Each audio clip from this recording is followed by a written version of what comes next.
সন্তানের ভবিষ্যৎ অনিশ্চয়তায় স্ত্রী পরপুরুষের সঙ্গে চলে যাওয়ার অভিযোগে উত্তাল এলাকা। পশ্চিমবঙ্গের দুধপাতিল সুভাষনগর এলাকায় এক হৃদয়বিদারক পারিবারিক ঘটনা ঘিরে চাঞ্চল্য ছড়িয়েছে। স্থানীয় বাসিন্দা নৃপেন্দ্র সরকারের অভিযোগ, তার স্ত্রী অনিমা রানী সরকার প্রায় 2 বছর আগে 3 সন্তান ও অসুস্থ শাশুড়িকে রেখে অন্য এক পুরুষের সঙ্গে বাড়ি ছেড়ে চলে যান। এরপর থেকে নৃপেন্দ্র একাই 3 সন্তানকে মানুষ করছেন বলে দাবি করেন। তিনি জানান, স্ত্রী নিখোঁজ হবার পর থানায় অভিযোগ জানালেও যথাযথ সহায়তা পাননি। বর্তমানে 3 সন্তানকে দেখাশোনা ও সংসার সামলাতে নৃপেন্দ্র চরম আর্থিক ও মানসিক সংকটে রয়েছেন। সন্তানদের মায়ের অনুপস্থিতি নিয়ে প্রতিদিনই প্রশ্নের মুখে পড়তে হচ্ছে তাকে। এ ঘটনায় এলাকায় আলোচনার সৃষ্টি হয়েছে।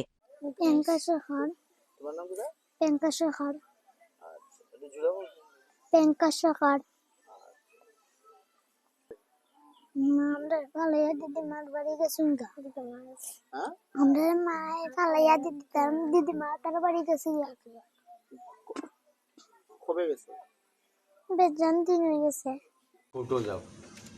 কোর্টও যাওয়ার পরে আমি গেলাম, মরিব ধরলাম। মরিবে কইছে সব কিছু তারা ডকুমেন্ট দিছি, বাচ্চারা দিছি। ডকুমেন্ট দেওয়ার পরে কইছে তুমি তখন ডিভোর্স দিতে লাগবো, ডিভোর্স দিতে গেলে তোমার টাকা 10,000 টাকা লাগবো খরচ।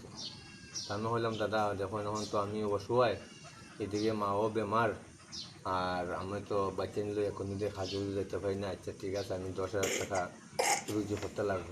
রুজি না করলে তো আমার উপায় নাই। আমি একবারে অসহায় ও রয়ে গেছে।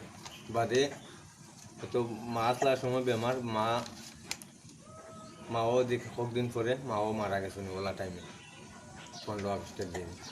পরে তো করি এখন তো শ্রাদ্ধ করলাম, ঋণ চিন করিয়া গ্রামের মানুষের সাহায্য করছে, সাহায্য করিয়া ঋণ করিয়া বাদে এখন তো শোয়া একবারে।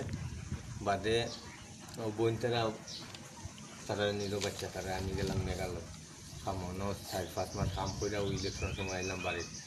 এখন বোন তারা আনলাম পড়াশোনা, বাচ্চাদের তারা পড়াশোনা নষ্ট হয়। তুমি এগু টেস্টের পরীক্ষা দিছে, ফাইনাল দিত, এ সময় পারছে না। বোন তারা বাড়িতে আসলো। তাই নি বড়?